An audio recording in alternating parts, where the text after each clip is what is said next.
Hi everyone, welcome to today's tutorial, and in this video I will be showing you how you can recreate this iOS photo logo.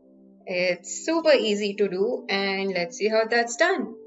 So the first thing I'm going to do is that I'll be opening up a new document. So to do that, I'll be going to File, New.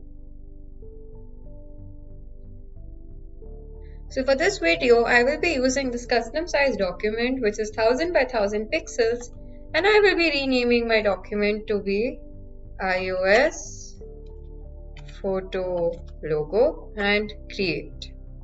Okay. The first thing I'm going to do is that I'll be creating a background color. So when you open your document, by default over here you'll see that layer 1 gets uploaded. So I'll double click on this and rename this layer to background, and I'll be using this rectangle tool for the background. I do not require the stroke as of now, and I'll go ahead and also change the fill to a light gray color. So I'll click on my document once and give in the dimensions of my big rectangle document. Sorry, big square document which is 1000 by 1000 pixels. And once that's done, I'll just move this along to my document like that, and I'll go ahead and lock my layer as well. So the reason why I'm locking my layer is that I do not accidentally delete my background color, or I do not make any changes in it at all. Right, so once that's done, I'll go ahead and create a new layer, and this layer 2, I will be renaming this to iOS logo. So this is the second layer where we will be working on. Okay, so for the shape, I'll be using the rectangle tool again. I do not require the fill, but I do require the stroke. So what I'm going to do is that I'll click on my document again and give the dimensions of my rectangle. The width of the rectangle is going to be 170 pixels, and the height is going to be 260 pixels. So once that's made, I'll be using the selection tool, direct selection tool right here, and be clicking onto these circles to make a rounded shape like this. And once that's done, I'll bring it right here, and I'll swap the stroke and the fill again so that my fill is black. So what I'm going to do is I'll select this and make another copy out of the same shape.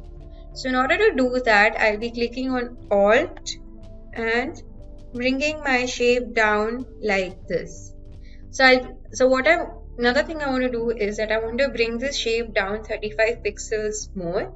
So if I click on Shift and click on the down arrow 3 times, 1, 2, 3. So if I use the Shift and the down arrow keys to bring it downwards, it gets the distance would be 10 pixels each time. And if I do the same thing without clicking on Shift, it gets lowered by 1 pixel. So 1, 2, 3, 4, 5. So that's done. So what I'm going to do is that I'll select both of them, go to Edit, Copy, Edit, and Paste in place. So once that's done, I'll click on Shift again and rotate this 90 degrees like this.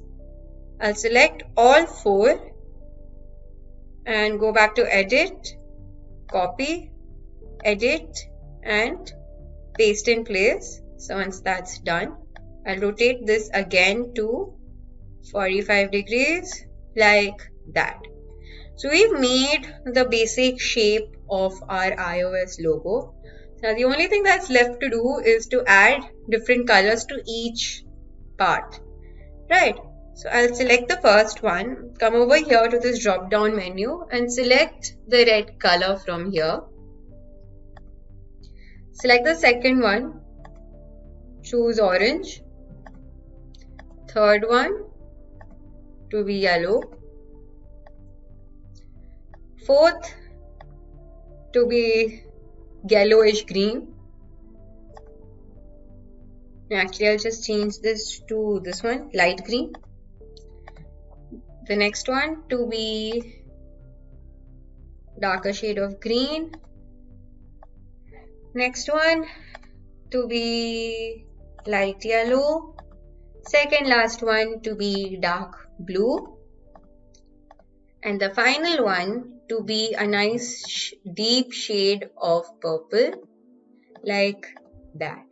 So we've added all of those. So what I'm going to do now is I'll select all my shapes over here. Come over here to this transparency panel, and I'll change the blending style of this shape, of these shapes, right? So over here, in the blending mode options where it says normal, I'll select this and click on multiply, and there you go.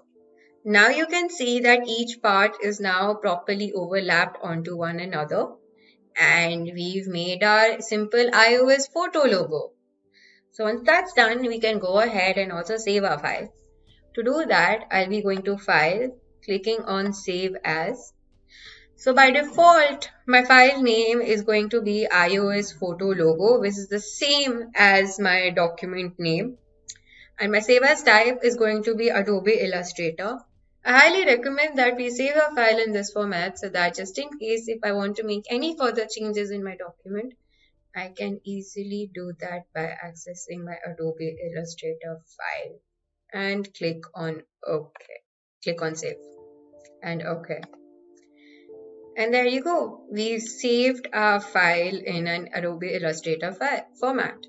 So that's that. We have come to the end of this video.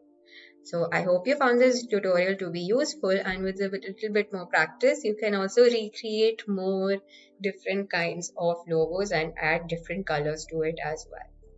So thank you for watching and stay tuned for more.